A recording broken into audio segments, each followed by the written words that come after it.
Get answered as we hop onto the Rift here for game number 1 of our second match of 2022 spring. Little elemental Lux, love to see it. Yep. As Carrier is just going to wander over some vision here. They get the bad news that they were all entirely discovered. Not too much shenanigans though, as you can see. Keen, he's moved all the way up here towards the top side, got himself the Ghost Teleport as per usual. And top laners this time around are going to be taking Teleport across the board, despite the fact that it has been nerfed. Yep. I think that what we saw in the last series, considering the Graves, I mean, it was very Graves Tryndamere, yes, right? Yeah. I think that even though better time, but it's never going to be easy. Oh, Ona coming on over. Spotting that there isn't any vision here. Teddy not going to get the second part of the shield, but the Mystic Shot is going to miss, and now Teddy looks to get that ward in. Gets the bad news that there is in fact a Jarvan. Headshot is going to connect, but the Peacemaker not going to work out. So Gumayushi is going to be a little bit more healthy here. So he can't actually push this wave back out, so has to put himself in danger. Could get bound again. Now this was an incredible play from Owner and Keria. They actually make the call here. They look for the tether, which forces Elim to flash over the wall, and then he's just flag drag followed on. It's a really nice play there from Keria in particular. Yeah. But then standing here, when Hoyt has sweeper and he can just easily bind you. From Keria, still a lot of damage done, but Hoyt also not as durable as he wants to be on this Lux, as now Teddy's going to get tethered. There's the 90 caliber net to break the chains that bind, but Owner's now clearing out some vision. Faker here as well. Elim perfect positioning right now as the Paddle Star does go wide. And Quantum Freaks are going to at least be spared for now. Hold on, I don't want to get too deep on this because Gumayushi is in danger. This is certainly the Sharks circling the Ezreal right now, is Teddy taking Mystic Shot after Mystic Shot. Trying to keep him hungry, I guess, if I was an apologist. He has flash and heal. Yeah, now let's see whether he's actually going to be able to survive. The answer is absolutely not, as Hoyt picks up the kill. Not going to lie. But yep, he definitely copped that one, as Shirley, she's going to cram her skull into this outer turret in the mid lane, and T1 going to continue their slight advantage. I mean, we're not going to say that they're running away with the game just yet. It's only 900 gold. Double squishy. Faker is just going to grab a free turret. He's already got one. He's going to get a second here. Yeah. Oh man, how much health does that have? Jonah Strong. Jonah Strong. Okay, the less of the map is open for them. They don't have vision control. So these are the issues more than the gold right now. And they are going to collapse in here as Keen comes over, but there's just nothing.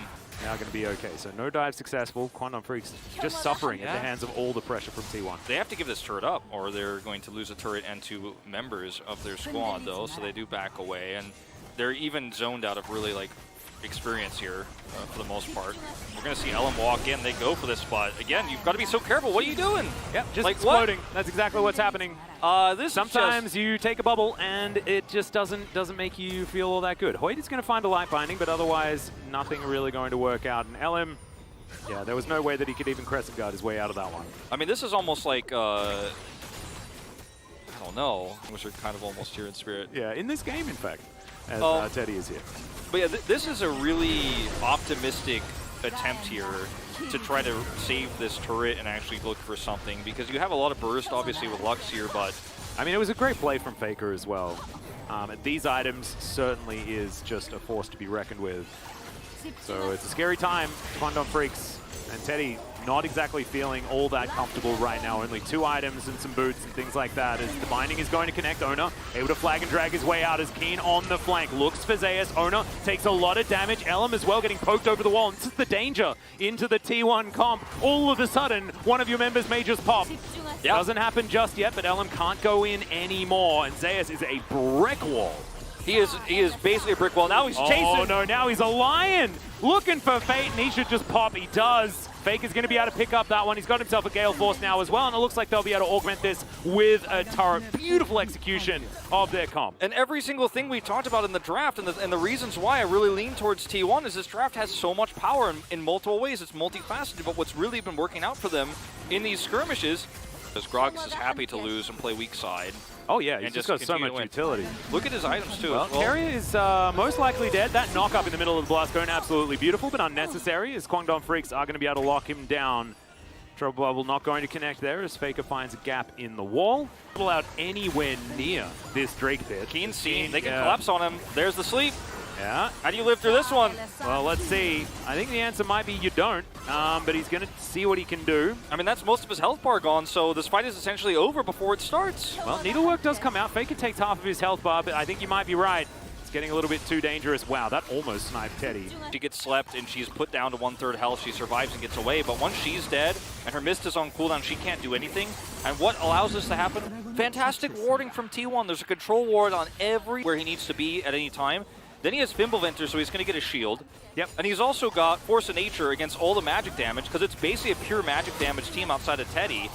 So how does he ever get stopped? He can CC whenever he wants. He can be where he wants with impunity. And Kwangdong have no vision here. They're just grasping at straws. Yeah, teleport going to come on forward as now Kwangdong Freaks desperate to try and make this at least a 50-50. Keen going to dash on forward. Zayas taking a fair bit of damage. I have a feeling that Keen might be immune, but they do wait for the mist to wear off. Keen can dash himself away as Kwangdong have found themselves into relatively decent position, but it is going to be secured by T1. Now can they win themselves the fight is going to be the question as Keen just dashes his way out. And Kwangdong Freaks say, well, I guess we just can't engage against these guys. And now you got to be careful because they're all getting sped up here. They got the heals from that Ocean Soul. Yeah, well, it's going to be a pick potentially. Yep, Zayas is going to go down. True Shot Barrage. Oh my god, that value was absurd. Teddy's still alive though, and it's going to bait Owner further in. So much damage, but it's T1 that lose their jungler. Keen now flashing forward, but Elam once again going to fall down. Keen dashing to get himself out of the way, and he does have a lot of movement speed, so he'll be all right. It's a 1 for 2 so far, but you can see T1 with their Baron buff is still continuing to push forward. They're putting that pressure on. I mean, they have on their side an incredibly fed Ezreal at this point who's so difficult to kill. And so why not push forward? You got the range, you got the poke, and that was the best case scenario, I think, for Kwangdong actually in that last. Lose this Elder Drake. If there's a neutral that you definitely need to contest, it's this one. Especially with this pick comp for T1, you die even faster if that's believable. Yeah. Well, Faker looks for the bubble, doesn't find it. That's crucial for Kwangdong Freaks right now as the Elder has been enraged. Thankfully, the Rift Scuttler is there for Kwangdong Freaks. Yeah, that's actually pretty massive for them. It's going to allow them to outplay some of these shots. Oh, another True Shot Barrage is going to land onto 2. Both of the carries for Kwangdong Freaks. I don't understand. Kumiyushi's just ridiculous at landing these. That Trouble Bubble helps zone here quite a bit, but there's still an opportunity for Kwangdong to engage with Keen. He's got a nice flank angle here. He is seen. He's got to go for it. Yeah, Blastcone comes on over, looking for some damage onto Zayas, but Zayas doesn't really know how to take damage at this point in the game. I think that Keen just hit him with a snip, but it just didn't really do too much as T1 looking like they are immortal. They've got this Ocean Soul. They've got all of the shields from Carrier as well as Owner almost explodes. Does go down towards his stopwatch as 2,000 health, but it's going to reset the Elder Drake. Oh no, now Elam caught in the back of the pit.